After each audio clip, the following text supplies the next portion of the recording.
Welcome back, sci-fi fans, to the Science Fictionary Podcast. I am Andrew, and we're just going to catch up on some news items, some of the things going around today. Getting into that summer schedule, summer movies coming up. We've got Superman and Fantastic Four both coming up here right away. So we'll be talking a little bit about that. We're going to talk about the King of the Hill revival series, which we finally got some news is coming in August. So we're getting ready for that. If you don't know, I'm a huge King of the Hill fan, and I would say that King of the Hill is not just one of the best animated shows of all time, is one of the best sitcoms of all time. Um, really looking forward to seeing what they're doing. Of course, anytime something comes back after being gone this long, you have to worry about it a little bit. But Mike Judge is still, or everybody's back, all the original showrunners and everything. So it's in good hands. It's in hands I trust to do the right thing with it and to respect the characters. Um, and someone who has been pretty consistent in what he puts out. I think you get a lot of things that come out. The Animaniacs revival was a good example of this, where you get something that comes back. And don't get me wrong, there are some really funny episodes of Animaniacs in that new season, but even my kids were groaning at some of the political moves made by the crew. So even though all the original people came back for Animaniacs, they couldn't help it. They got a little political a few times. It wasn't terrible. It's mostly enjoyable, but there were a few episodes that are really, really terrible. Nicole is in the chat. Welcome, welcome. It looks like somebody else is lurking in the chat too. We'll see if they speak up here in a minute. But we're going to talk. So let's talk a little about King of the Hill. So this, we haven't seen a trailer. What we got, Ubaldo's here. Hey man, good to see y'all in the chat. It's good to be back. One day I'm going to get used to the idea of sitting here alone in front of this camera and doing this, but today is not that day. It still feels really weird. I do suspect Marisha will be around a little some. I think she's going to mostly be home for the rest of the month of June. I know there's some more work coming up, but Marisha just came off of working on a movie. I don't know if it'll be something that we'll talk about. It kind of depends. It's one of those, sometimes these movies get made and then you don't hear anything about it for years before it comes out. So we'll see what happens there. But it was cool to have some movies being made back here in town. This was the first real go at so the new soundstage here in town where they're filming some stuff is literally like 4 or 5 blocks away down the street. So not only is it nice to have them filming here in town again, but working right down the street. Gannon is in the chat. Welcome, man. It's good to see you here. I was a little unsure. I didn't post anything. I've been trying to go live all week. I'm glad to be back. I'm going to be trying to do a lot more. Like I said, it still feels weird sitting here in front of the camera by myself. So if I ramble, that's probably why. But I am really, really excited about this King of the Hill revival. But on the heels of getting a look at the new introduction, yeah, I haven't been on a whole lot. It has been, I'm really wanting to do more with the channel, really wanting to grow the channel. But it is just a matter of finding a way to do everything time-wise. I don't want to complain about it. I'm having the busiest year I have had since I started my business in 2017, which is kind of weird because it's kind of a dying industry. But I'm having a good year, so I'm not going to complain about that. And then Marisha has been, Marisha worked costumes on she was on a movie in January. She left that movie, went to work as a costumer on the Super Bowl, then immediately went back to Biloxi, Mississippi, worked another movie, and then came home on Friday. And on the next Monday, went to work on a movie here locally. So we have both just been, and of course, when she's that busy, we have 3 kids, so they keep me plenty busy. So it's just been a lot. I'm trying to figure out a way. I think the way this is going to work for me to be on here more is that it's just going to happen earlier in the day.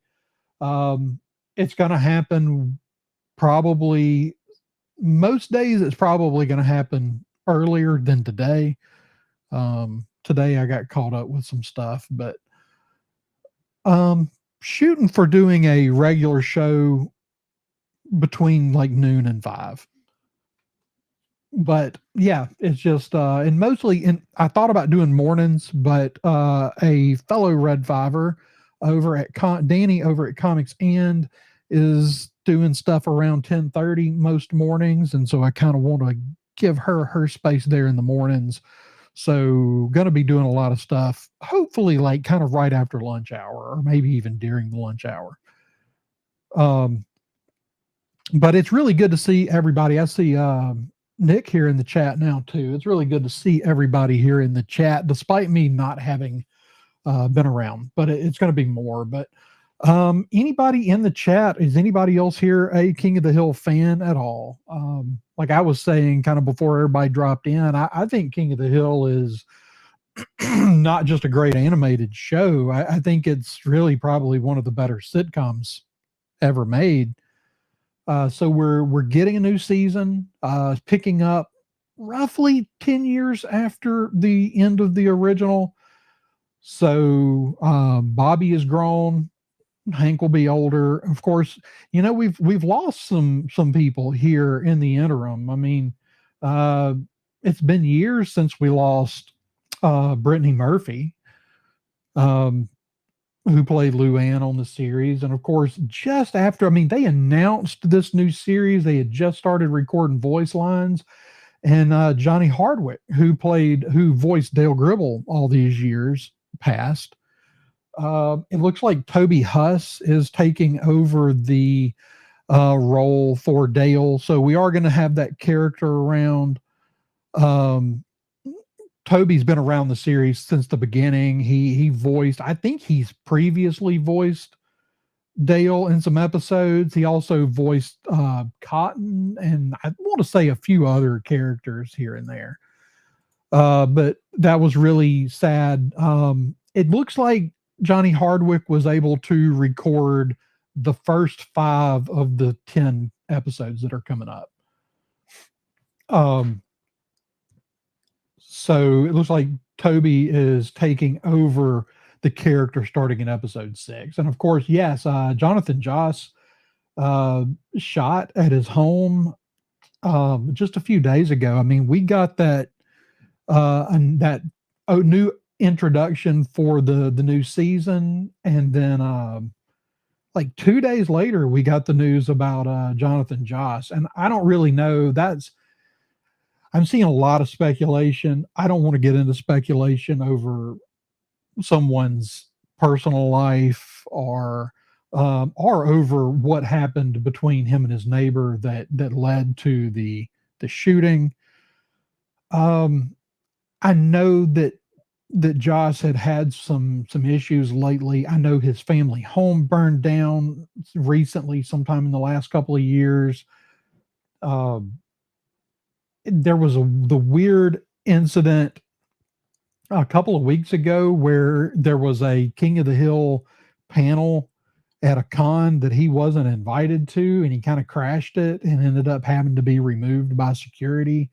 That was like just 2 or 3 days before the shooting. So I don't really know what all was going on. It appears that he was just having a rough time. And so I don't know. Like Patrick said, the courts will sort it out.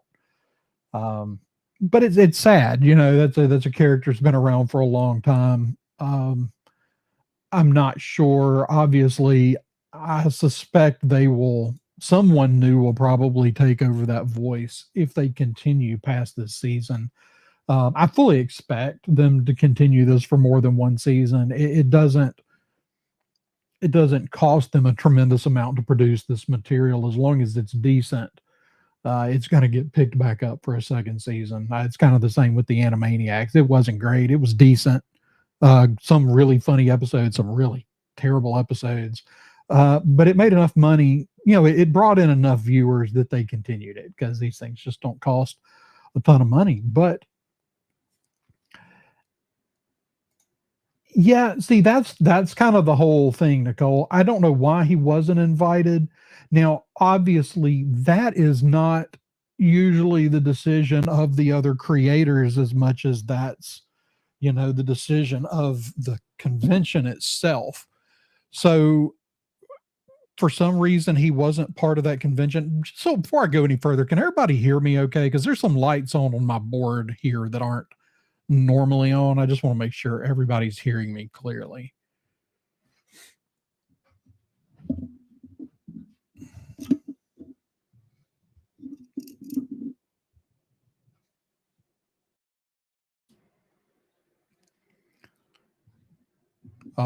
But I don't know.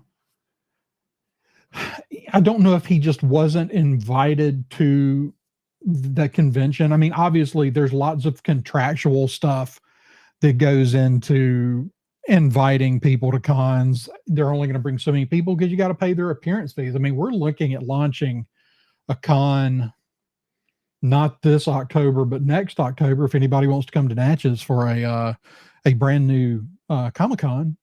But we're looking at launching a con here and just looking at the numbers for bringing people in. It's crazy. So I'm not real sure why he wasn't invited to the panel. But he wasn't. And then he apparently went in and kind of made a scene during the panel and had to be removed. So, there's any number of things that could be going on. So it won't be Natchez Con. I think what we're going with is Mighty River Con, since we're right here on the Mississippi River. It's going to be interesting starting a con here. We're kind of going with the Dragon Con model, which means I don't know if anybody in here has ever been to Dragon Con. Dragon Con is a little different. Usually you have a con, it's in a convention center, and it's just all contained there. Dragon Con is in 5 hotels and a big kind of convention center, a big trade mart. And you go in between all these buildings, in between these different hotels, these massive ballrooms and stuff. And we're kind of working on trying to do something similar, but on a way, way smaller scale, because frankly, we don't have the convention center or hotels to ever grow it into anything like that. But a couple thousand people, a little smaller, a little more intimate. I don't know that it'll ever bring in the kind of money to bring in big guests, but we are hoping with them making movies here locally that we can pull some people. So that is something that we're, like I said, Mighty River Con, October 2026. It might be November 2026. We're still working on dates and trying not, we have a lot of fall festivals here. And so we're trying not to step on anyone else's toes because it is a relatively small town. So we don't want to start off on the wrong foot with anyone else. So we're trying to lock in on a date and probably start putting out promotional stuff. Hopefully, there's so much to do, trademarking stuff, actually forming the LLC. A lot of stuff going into it, but it is happening. We've actually kind of been working on it for a little while now, and I expect, we kind of thought we were going to be able to do it this year, but turns out that I underestimated how much stuff actually goes on in our convention center, and I'm going to have to push to a date for next year. to kick it off. And then, of course, trying to not step on any of the other assorted conventions kind of within driving distance of us. Mississippi Comic Con is just 90-mile drive up the road in Jackson.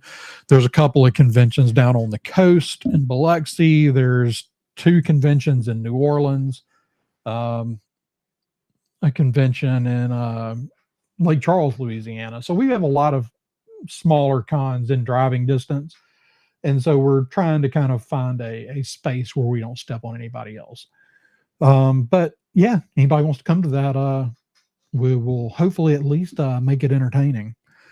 But King of the Hill's coming up. Excited about that. Really, really sad about Jonathan Joss. I guess we will kind of see what happens with that. What else has been going on? What's everybody else been into lately? I've been following a lot of this stuff with Marvel. What does everybody think about the current state of Marvel? What is it going to take to breathe some life back into the oh yes, absolutely, the Nintendo Switch 2. We will talk about that in just a minute. Actually, I'm gonna come back to the other because I want to make sure I talk about the Nintendo Switch while you're in the chat. Anybody else getting the new Switch right off? I don't really do a ton on the Switch, but I know my kids are very big into the Switch. Unfortunately, the Switch is kind of, it's not Switch. Nintendo's not doing anything anybody else isn't doing.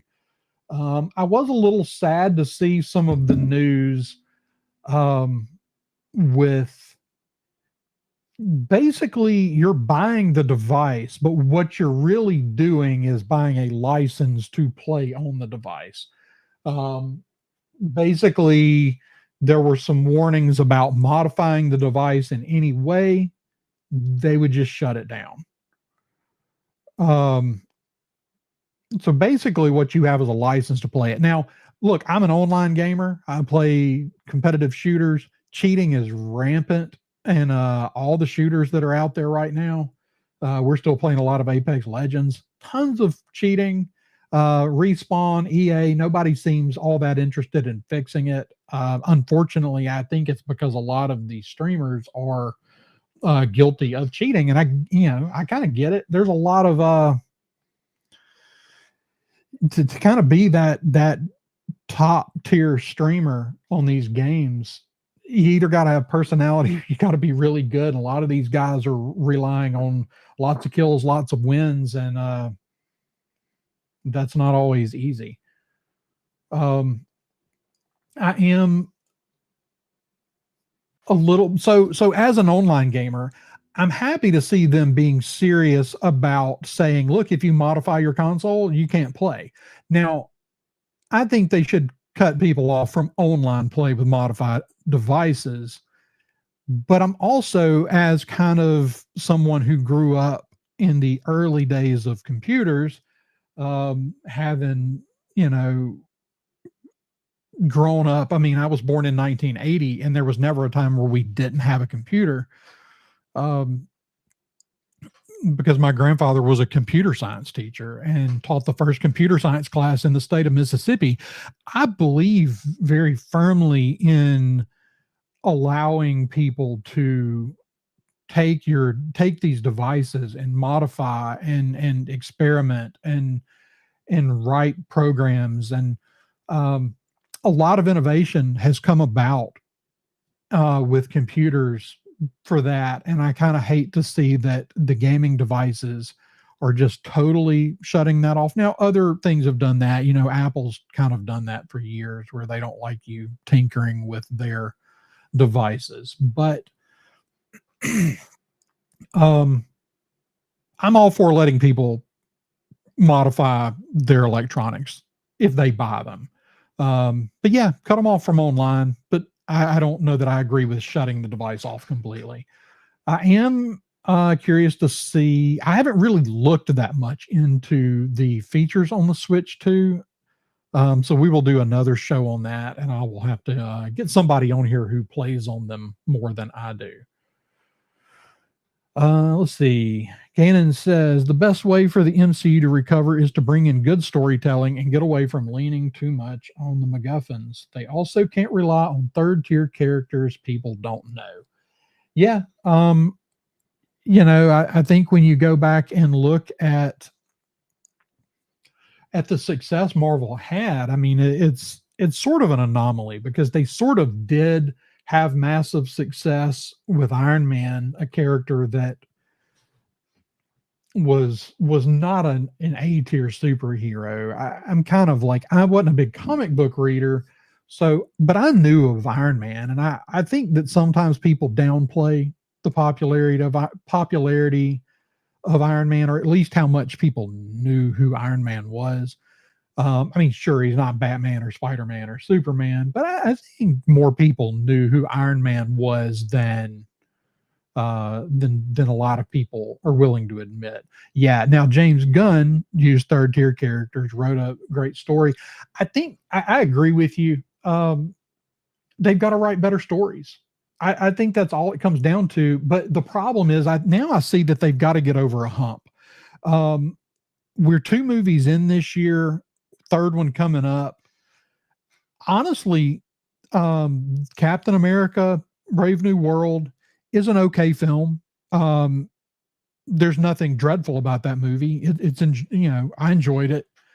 I think The Thunderbolts is one of the best movies they've made in years. And both of those movies, I would say they're both good Marvel movies, but they both lost money. Both lost a lot of money. So as we move into this, this new era, as we're continuing to go with Marvel, I don't know that it's good storytelling. So I think that they did good storytelling. I think Thunderbolts tells a great story, character first, and I think it's really good. People didn't go see it, so I think they're off to a start, but something's got to breathe some big life back into it. And I don't know what that's going to take. I don't know if Fantastic Four is that thing. I'm hearing so much. There's some really good things. I mean, early ticket sales are very good on it. They're projecting about $750 million. The early projections on Fantastic Four. Now, I don't know what the budget looks like on Fantastic Four. Honestly, the budgets have been so out of control. That's one of the reasons they can't make money. But I know Thunderbolts was said to need about 550 million to break even. And I think it made like 360, 370, somewhere like that, I think. I'm not sure how much the budget, they're really not, there's not a lot of info out there. I tried looking up the budget for Fantastic Four. I think the problem with that budget right now is apparently there's been emergency reshoots over the last couple of weeks, which is really, really late for reshoots. But yeah, I'm not sure. So even if it makes $750 million, I'm not sure how much money it actually makes. But I suppose at this point, if it makes any money, that would be a really good thing. Let's see again, and let's see. Story should always come first. I agree. I'm completely a story first person. I will forgive all sorts of things with CGI and stuff if you tell me a good story. And I think that's really where they've got to get into. I think they need to adopt an attitude. I've been really into reading a lot of stuff. I don't know if anybody in here knows who Jesse Cole is. Jesse Cole is the inventor of Banana Ball, like the Savannah Bananas Baseball League. And their whole mantra is fans first. And they have got to find a way to build something that the fans enjoy again. They've been um, they have not been fan first since Endgame, really. I think you can make exceptions to that. I think the Spider-Man movie was um, very much a fans first kind of movie. Maybe almost. I mean, so I think when you're doing fans first, I think that's either tell me a really good story, give me something that's really gonna hit home in some ways, gonna be meaningful. Sometimes it means giving me the nostalgia that I want, and that's what Spider-Man did, of course, was went real heavy on nostalgia, and there's nothing wrong with that. You can't do that in every movie. It becomes counterproductive if that's all you do. But they've got to find a way to be a fan first company and not a. I mean, I would say that they're mostly a worldview first or politics first company right now, and frankly, I don't know why these shareholders continue to tolerate it. Um, these are companies, Disney, Lucasfilm, Marvel. These are companies that have always been able to basically just print money. Disney has always, I mean, for decades, Disney has been on top, and they're really getting just kind of whipped by Universal right now. So I'm not sure what the answer is, and I kind of feel like it's just. And the thing is Kevin Feige has shown us over the years making Marvel that he understands how to make fan first content. So it's not that I don't think they can do it. It's just a matter of will they. And I agree. The future of the MCU multiverse saga hinges on the Fantastic Four. I agree completely. It kind of makes, there's all the rumors out there. One, whether you agree with him or disagree with him, somebody probably needs to tell Pedro that he's got to stop. Pedro is, gosh, I mean, Pedro Pascal between Star Wars and Marvel is kind of holding Disney's future in his hands at the moment. Not that other things can't save it. I mean, Lilo and Stitch is making tons of money right now. But Disney is heavily invested in Pedro Pascal, who just told half of the people in the country to F off. So I don't think that's healthy for the studio. And I'm not saying he can't share his political opinions, but I think that you got to learn when to do that stuff and when not to do that stuff, and maybe, how to be a little more careful about it. And I think that's why you're getting a lot of rumors right now that the Russo brothers are kind of considering pivoting towards Chris Pratt instead of Pedro for these new movies coming up. And honestly, I think that's a strong move. I'm not sure that Pedro is the face of the MCU that they really thought they wanted. Um, I think Chris Pratt is. There are obviously people out there that don't like Chris Pratt, but the funny thing about Chris Pratt, despite the fact that there are people that dislike him, I think they're a small group of people. And you don't ever hear people that have worked with him say things about him. Nothing but positivity about the man. And he is a great ambassador for basically everything he ever gets involved with. So I think Chris Pratt is a much better face for the future of the MCU. So yeah, I'd be down to see them pivot that direction. And I think Pedro is fine as an actor, but I don't know that he's I don't know that he's necessarily the one you want at the very front doing all of your marketing. Yeah, Tom Holland.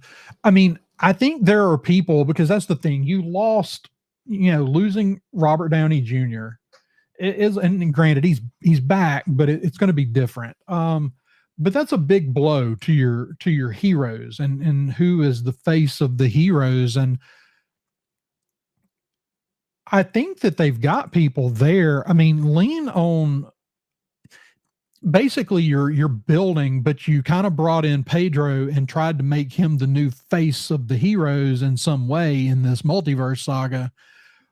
But I think that you've got better faces in Chris Pratt, Benedict Cumberbatch, Tom Holland. Um, I'm going to totally blank on her name, that plays Nebula. There are other people out there that I think, not to mention, what is her name? Why am I blanking?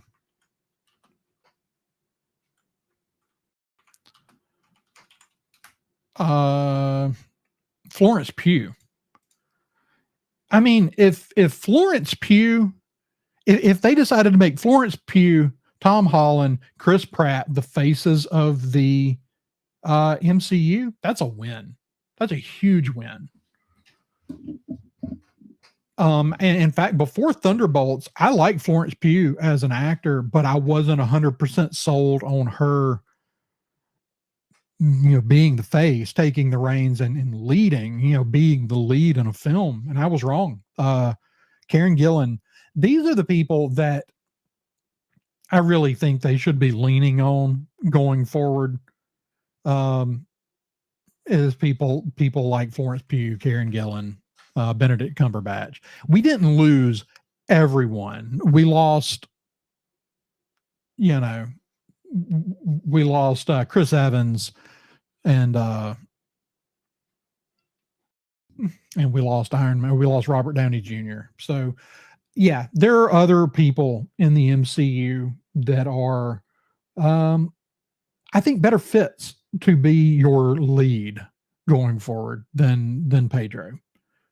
Like I said, it's not I don't particularly have a problem with Pedro's acting. I think he's fine as an actor. I think that he's just making choices right now when he is out there doing promotional stuff. I think he's making some odd choices.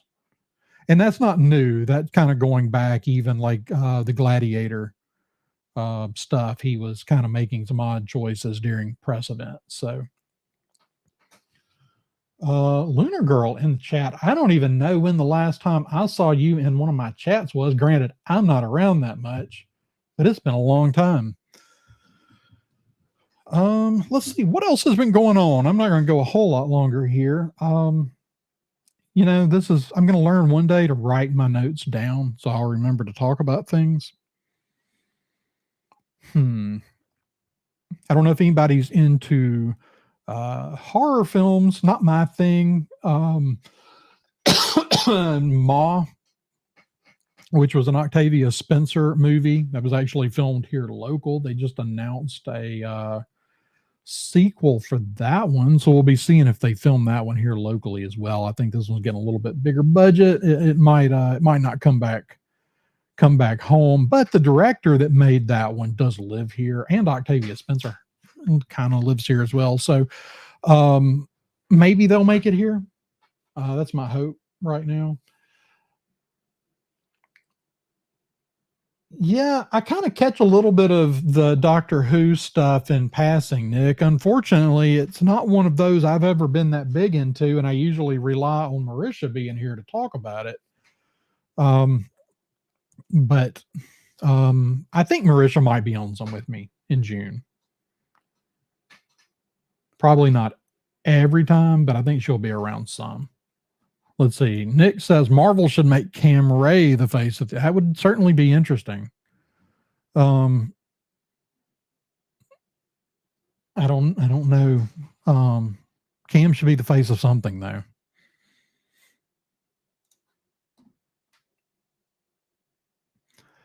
Yeah, I feel you there, Nicole. I'm not big in, I do like a good kind of thriller. I'm not into gory stuff or demonic possession stuff or anything like that. Like the last movie, um, I'm gonna blank on. There's a movie called The Ritual that just came out. It's Al Pacino.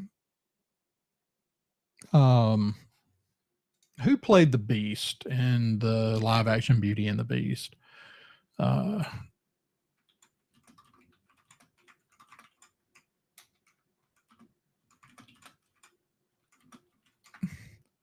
Dan Stevens.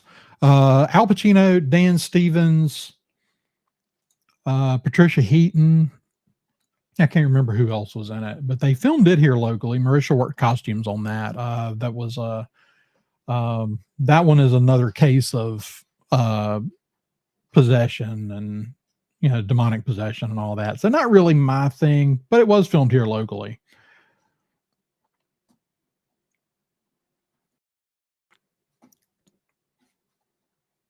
Let's see what else is going on. I'll have to, might have to, if there's a lot of Doctor Who news, Nick, I might have to bring you on to help me cover some of that because it's not a fandom I've really ever gotten that into. I don't have an issue with it. I think at some point I hit a point of saturation and it's hard to get to everything. I do need to watch. I have not watched Andor. What did everybody think about the new season of Andor? Um, I am going to watch that probably this weekend, unless we go to the Peach Festival. But I'm planning on watching Andor this weekend, and I'll be doing reviews of that. I still got to do a full review of Thunderbolts, and probably will still do a full review of um, Captain America: Brave New World. I did think both those were good movies, so I'm looking forward to. Oh, let's see, Superman. Is there any real Superman news? Oh, what does everybody think about? And I think this might be a kind of big hoopla over nothing, but there's trending out there today that, and I think this is more to do with a toy, an action figure or something than the movie itself. That one of the Superman figures says truth, justice, and the human way. Uh, hopefully, they don't do that in the movie. Look, I can see dropping, obviously if you want a movie to be successful at this point, you're vying for an international market. Um, I don't know if people in I think an international audience still recognizes Superman as a piece of American iconography, but dropping it is one thing.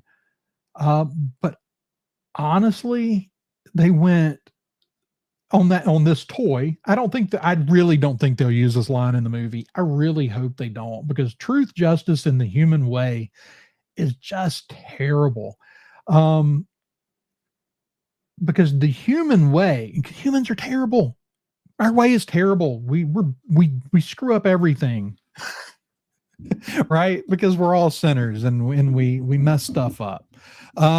I think I think they could have come up with something else. Truth, justice, and the American way implied this. It wasn't this truth, justice, and American nationalism. It was truth, justice, and this like idyllic view of the future. Um, I agree, Nick. That's much better, and I think that's in line with what I'm saying. That it should have if we were going to drop the American way because it's not talking about it wasn't. It's not an American nationalistic thing. It's this idealistic view of the American way, right? This idealized view of what humanity could be. And I think that Truth, Justice, and a Better Tomorrow is a better framing of that for an international audience. Um, So I just kind of wondered what everybody thought about that, because again, I hope they don't do it in the movie. I like your framing of it better, Nick.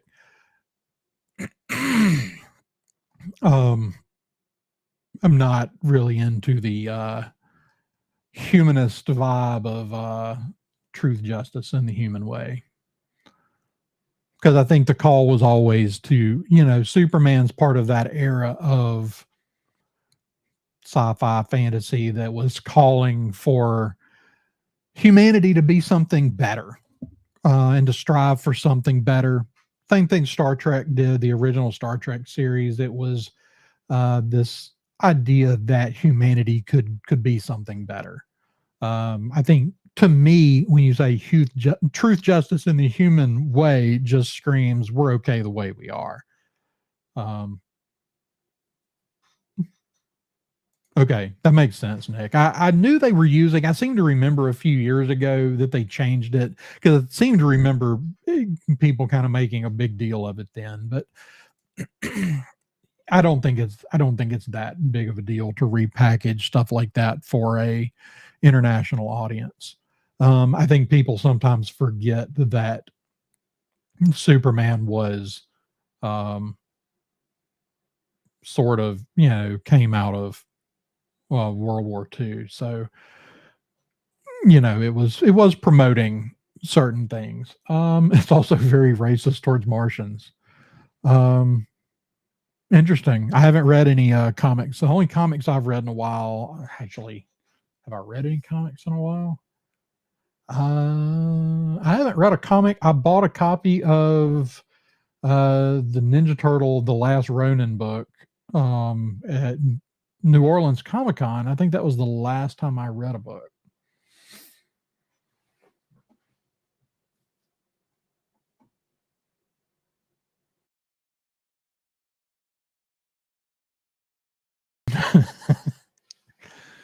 Yeah, truth, justice, and blah blah blah. So, again, I think this is mostly probably blown in nothing, because it's probably just something that's on one of the toys and probably not in the movie.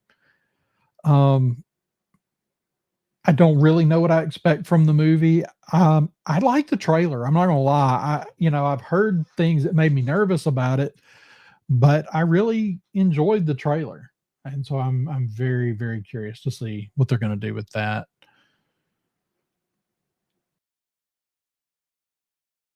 Yes, I do too. I have a lot of unread comics. Unfortunately, it got to the point I quit buying comics because I had so many unread comics. Reading is one of those things that has unfortunately uh, been hit the hardest with my lack of free time. And I don't know if it's a lack of free time or just my inability to manage my schedule. But when Marisha's working out of town and I'm taking care of all three kids, it just seems like a lot sometimes. Truth, Justice, and Nick Cage. Um, you have to let me. Oh, you said they both were good. That's interesting. I might have to check those out. I've seen this is a phenomenon I'm actually a big fan of. Is that indie comics seem to be kind of having a heyday right now. Every con I've gone to for the last year and a half, there have been a lot of people selling their indie comic books. I think that's great for the industry. I mean, obviously, Marvel and DC are there's no sign that they won't be the top of the tier for a long time. But it is really, really nice seeing some competition, because competition breeds excellence. And so, hopefully, these indie books continue to grow and give Marvel and DC a push that they need. And hopefully, eventually, I mean, you know, I don't even know if there is a comic book store in the entire state of Mississippi.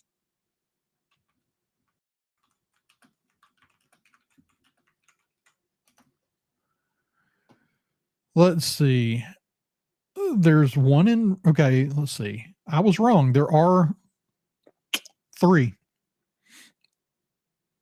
Three whole comic book stores in the entire state of Mississippi. And the closest one to me is a 4-hour drive. So, yeah, it would be nice to see comic book stores make some kind of comeback.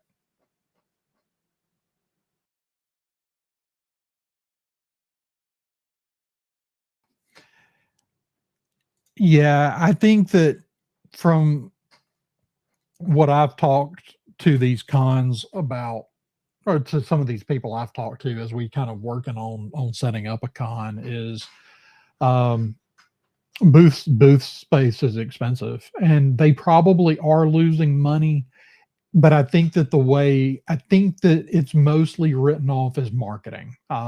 It's a chance to it's a chance to get a lot of visibility and hopefully get your stuff in front of a lot of people that might not buy it right now, but now know who you are and may take a look at your stuff down the road.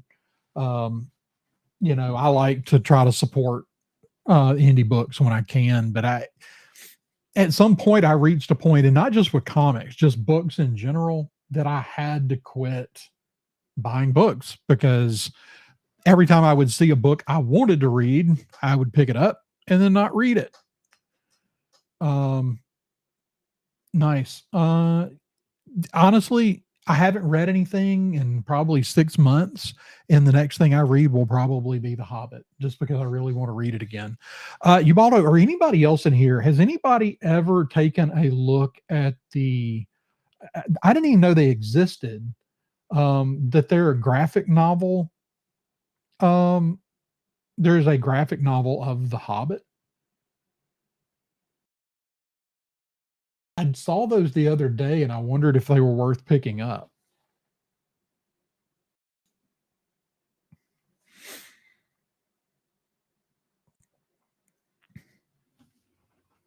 But yeah, that's one of the things as we kind of launch our con here is going to be trying to keep booth costs down. We want the first year we want to break even. That's really kind of where we are. Like if I can put in my money, and the guy that's working with me on this put in his money, if we can get our money back the first year, we will be very, very happy. Oh, okay. Um, that's cool. I didn't realize he had a book out there. I will have to check that out. Nicole, why was I thinking that y'all just read The Hobbit? What did y'all read? Maybe y'all did. Did y'all do some C.S. Lewis? I know you read C.S. Lewis's uh, space trilogy. For some reason, I was thinking y'all had already done The Hobbit.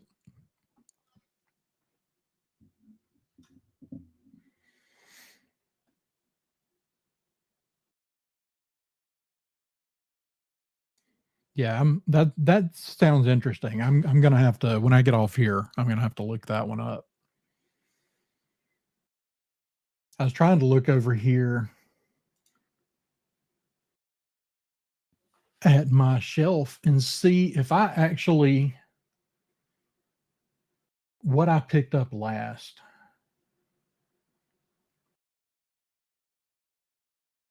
But not just indie comics, indie novels seem to be doing really well at Comic Cons here lately. I saw several for sale at the con in New Orleans back in January. Dragon Buddy in the chat. People I hadn't seen in a long time. I'm glad everybody's stopping in this afternoon. Let's see. The Hobbit graphic novel looks good. Probably will pick it up. Decent artwork with a throw to the old. Yeah. So I found a copy of it. But it was a tore up paperback copy I found on the shelf in Walmart. And I picked it up because I didn't know the thing existed, which is weird because normally I buy everything Hobbit related as soon as it comes out. It looked to be well done. but I wanted to find a better copy. I didn't want to buy a torn up copy of it. So, um, but yeah, I need to get back into reading. Um, honestly, I think what burned me out more than anything was the decline in quality of the Star Wars books. I think um, that was mostly what I was reading, and as they got worse, I just kind of fell off on that. It seemed like there was something else I bought recently. The Derek Whibley's Walking Disaster, I think, was the last book I actually read, which was recently. That one was good. I don't usually read that sort of thing, but that one was definitely an interesting read. And this MCU book, this is a really, really great book. Anybody that's a fan of the MCU and wants a glimpse into the behind the scenes stuff, that's an awesome book.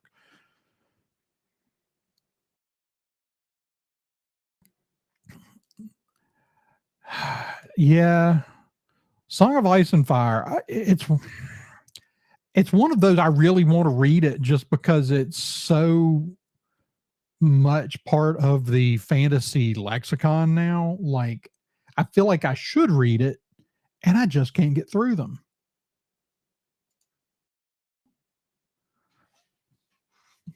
Maybe this hunting season I'll read them. That's when I get to do most of my reading anyway. Because if you haven't noticed, I fidget, and so when I sit in the woods, I read, so I don't move around a lot. Honestly, here's my thing with the Winds of Winter, and I did not, I didn't, I read the first two books. I've only watched a few episodes of the show. I don't know, like, it seems to me like it's a no-win scenario for him to write that book. I just wonder if he ever has any intention of writing it. Other than leaving his story unfinished, I don't know. Whatever he does now gets compared to what the show did, for better or worse.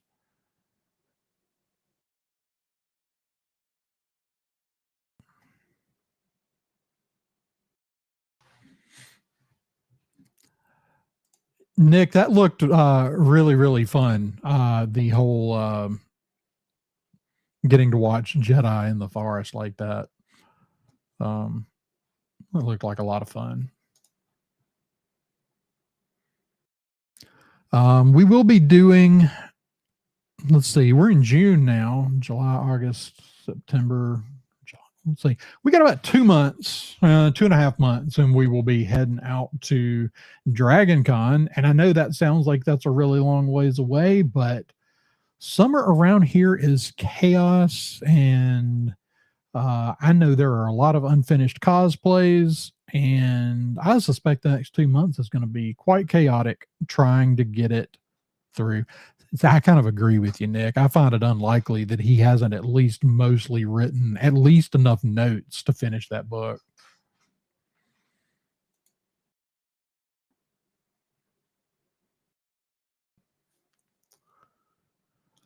Dragon Buddy, while you're in the chat, what did you think about the Lord of the Rings animated show that came out this past year?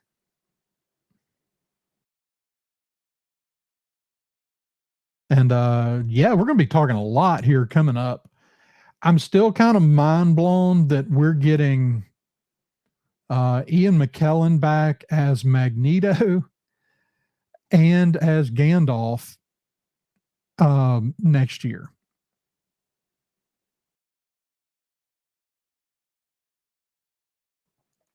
Yeah, it's 1,500 pages written. That's the thing, is guys like Martin, that write like he does, they write, and this is the same way that Tolkien wrote. It's the way they keep putting stuff out.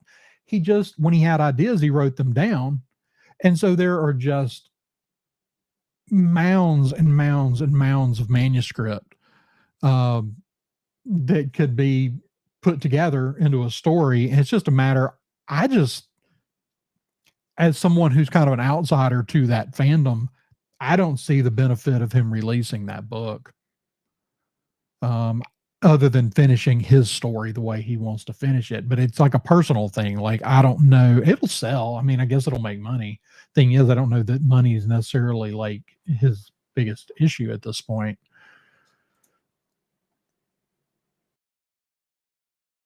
But we do have, so we got that animated movie that I've still got to watch because I wasn't able to make it to a theater when it was on. And I do have it. I bought it. I just hadn't watched it yet.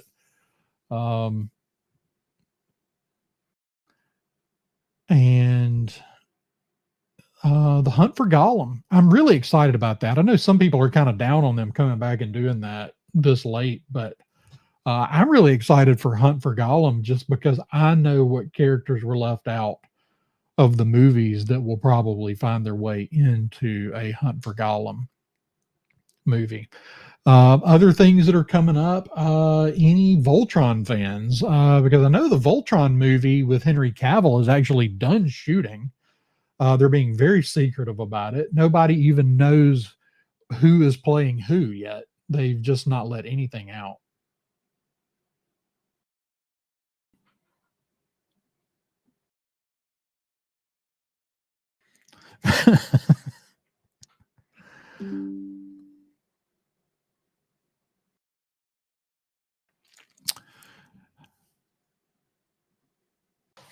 All right, y'all. Well, that puts us right about an hour. That's going to be shooting for doing an hour. It's 30 minutes to an hour, multiple times a week. Thank you to everybody that dropped in today. I really didn't know if I would have anybody in the chat. It was so good to see everybody back in the chat.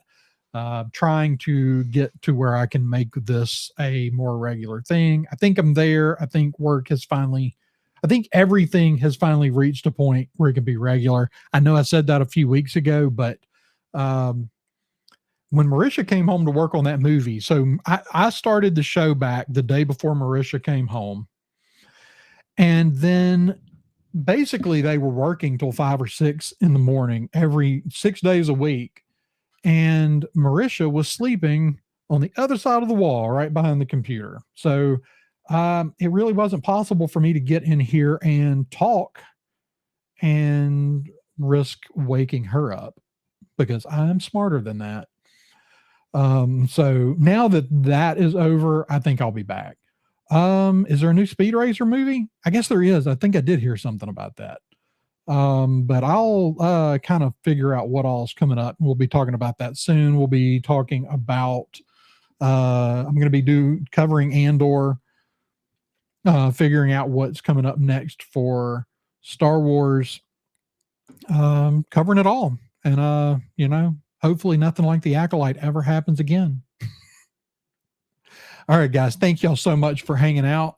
It was great to see everybody. Until next time, may the force be with you.